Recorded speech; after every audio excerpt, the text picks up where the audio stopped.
Have you ever listened to a podcast and right as it's getting good, you hear an ad? The ad has nothing to do with anything that you're listening to, and you just have to get through it, or you press the go forward button so you can get past it. We are not doing that here on the Jewish Road Podcast because everything that you're hearing is because of the few. Who are the few?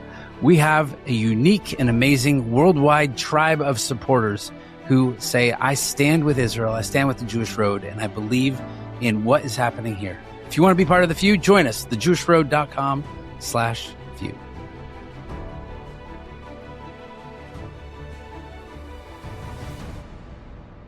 Hey, shalom, shalom. My name's Matt Davis. Hey, I'm Ron Davis. And we're here with David Peters of 10 Boom Coffee. Woo! So happy to be here. We are starting on an upper, but at the same time, David, we're going to lodge a complaint. This is part of us being Jewish. We like to complain. Yeah. With the technical word is kvetch. Yeah. Right, Dad? You're a pro kvetcher. Yeah. Well, I've had a lot of years to kvetch, so. What's your main kvetching point that you want to do right now? Right now? Yeah. Where's the coffee? Where's the coffee, David? No, I'm Who so says, sorry, let's talk guys. about coffee and we can't do it over a cup of coffee. I didn't even bring coffee. Shame on me.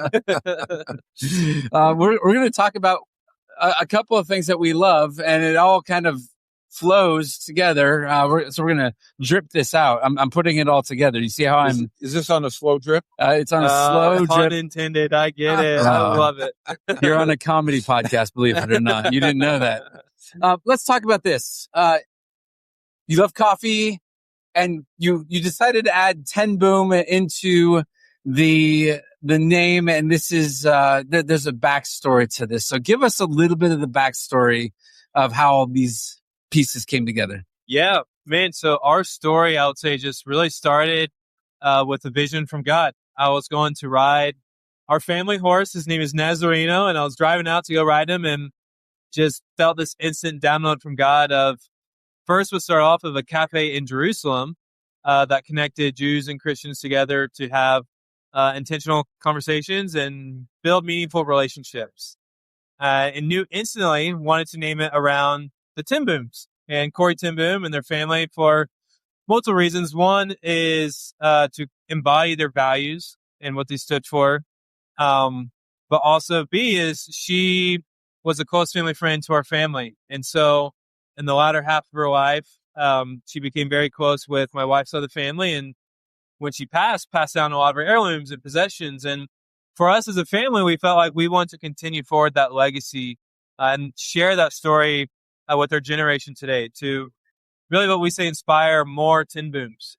It was saying in truth, love, and forgiveness. And it fit perfectly with coffee because the 10 Boom family loved coffee. They had every day at 10 o'clock was their 10 o'clock coffee, which I didn't bring coffee for us, but this is exactly what they'll be doing right here is over a cup of coffee and just sit down and have conversations with each other. We'll be here at 10 o'clock tomorrow. All right. I won't forget then. I won't forget. Well, we have been beneficiaries. We have had the coffee, and it was phenomenal. It was good. So Let's talk about it. Are you just throwing beans out there, or what's the story behind the beans and the quality of the coffee? Yeah, man. So there's thousands of coffee companies out there, right? There's tons of them. So he likes Folgers Instant. Is No, now that's a real Don't shame. Come on. Don't believe it. That's what you were having though when we grew up. That's what you were doing. We'll change that.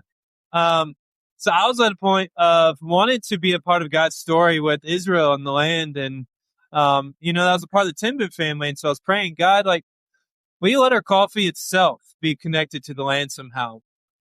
And Israel's not known for coffee. They're much more like the Folgers, and their coffee culture is developing.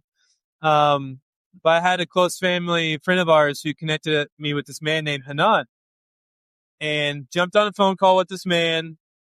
I was thinking what most people were probably thinking, it's a guy in Israel who does coffee, probably runs a cafe, that's it. Later, I didn't know it would change our entire life and our entire business. And so what Hanan and his team in Israel, what they do is they implement drip irrigation, fertilization systems at the farm level, boosting coffee harvest by over 6%. It's all organically grown. It's top 3% beans in the world, and just this incredible story of helping the farmers. And he goes, yeah, we're looking to grow in the U.S., but we just don't have the bandwidth for it. At that point, I was like, well, hey, here's our story. Here's our heart with 10 Boom and our vision and our mission. told him everything, and he just goes, David, David, David, like, I want to stop you right there, and I want to offer you anything and everything. And I was like, what? Like, what is anything and everything? I mean, that's literally how the phone call ended. And it just started our relationship where it brought this truly unique product with a story we were wanting to share. It was connected with the land. It was helping small family farmers, top beans in the world. It was organic, mold-free, toxin-free chemicals. So for us, it was just a godsend miracle that completed our story is what we felt like. You said that Corrie, in her later years, when she was out speaking and all of that, she stayed with your family. Yeah. So right. Our family first met Corrie in Virginia at one of her speaking engagements, and then just stayed very, very close in touch. Then they moved down to Destin, Florida, which is our favorite place to vacation. It's where our family's from. And Corrie would go down there and live with them and had her own room with them and do life and share life with each other. But Corrie actually called it her Emerald Coast hiding place. Because Destin, Florida is Emerald Coast with beautiful waters. And it's been true for our family too. It's every time I go down there, it's like we remember Corrie. And it's a time where we can just hide away from the world a little bit and just be with the Lord. And so, that's where our family met. So that's where you were, and that's really great. One of my highlights as a brand new believer is I got to meet Corrie, and I got to shake her hand and spend a few minutes talking to her. She was on a time when she was speaking at one of the churches in California. So that it was a great thing to be able to meet her, especially in connection with knowing what she went through. Yeah. And my question is, since she lived with your family and you guys kind of connected in that way with her, did she say much about the Holocaust at all, about that time? She, of course, shared her story and her testimony, but she was such a woman of faith. They called her a tramp for the Lord, where what was such a horrible situation truly turned around for the glory of God. And sharing how God was with her and the Jewish women that were with her in the camps and in their bunker. And when they're in the camps, it's documented in their book, The Hiding Place. Her sister Betsy had this dream of turning one of these camps. This is why they were in them, turning one of these camps into a rehabilitation center. Wow. Where families who were psychologically damaged and destroyed from it or hurt could go there and rehabilitate. And they actually did that. Wow. They turned several of these concentration camps, planted beautiful flowers and turned them into these rehabilitation centers. And wow, I think that's just a testimony of the faith we have in Jesus, is he redeems and he heals and he restores, even in the darkest times. And that was my second question was knowing how many millions of Jewish people, were lost their lives in the concentration camps. Yeah. It would be interesting for people to know who don't know out there, the sharing and the witness and the impact she had on Jewish people that she was surrounded by. Yeah. So I asked one of her old assistants one day, they would travel around with her at our speaking engagement. I was like, what would you say was Corrie's main message? And of course, there's her testimony and faith in Jesus, but she told me this, and it stuck with me ever since. She said Corrie wanted to make sure that people would not let evil like that ever rise up again. That people would not turn and have that hatred towards the Jewish people ever again. And it stuck with me as like a mandate of, as a believer, I'm going to stand and love my Jewish brethren. And it's been amazing with the Tim Boom story. Just, I'm obviously not Jewish. I look the opposite, born and raised here in Tennessee, but the favor of being able to share her story and continue that forward we've had with the Jewish community is just amazing. And it's just an instant door to build a relationship, because this is a woman who laid down everything. She was in the camps with them. She was able to tell them the story of their Messiah. Yeah. Yeah. And we hear the story of the fleas of they would read the Bible and God miraculously brought a Bible in to the camps. And there were these fleas that were in their bunker where the Nazi guards wouldn't come in because of the fleas. So allow them just to have this Bible study. Those women around her were Jewish women.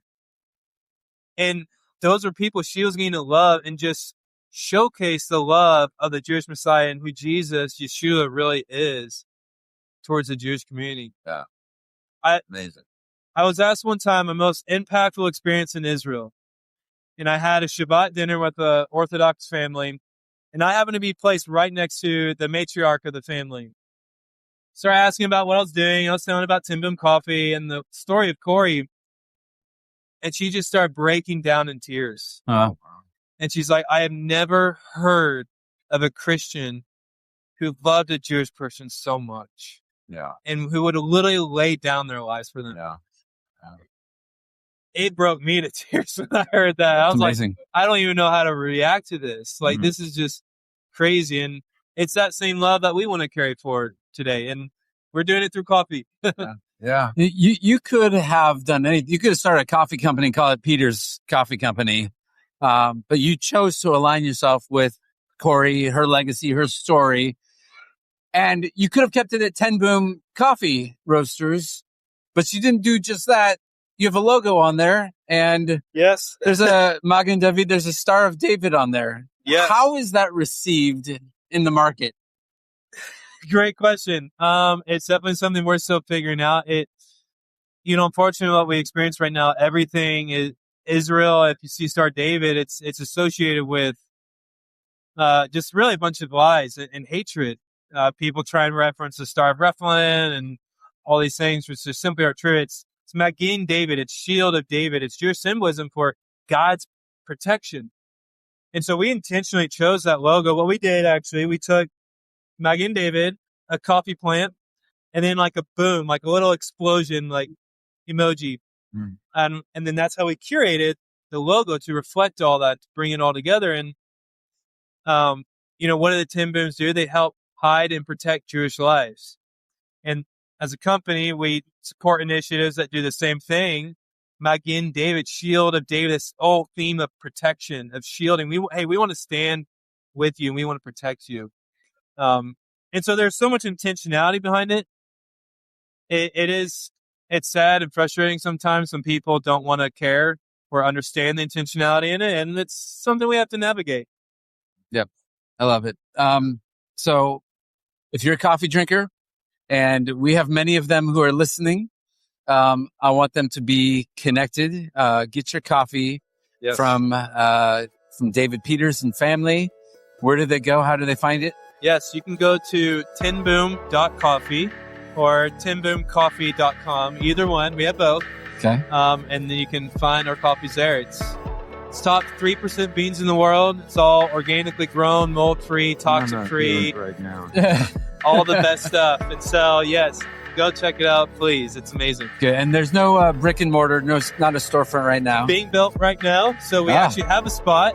We got our espresso machine up and running this week. Oh. So by next week, we'll be starting to advertise more our actual coffee shop. So and is that in Franklin? It's just south of Franklin, Tennessee, down in Lewisburg, Tennessee right now.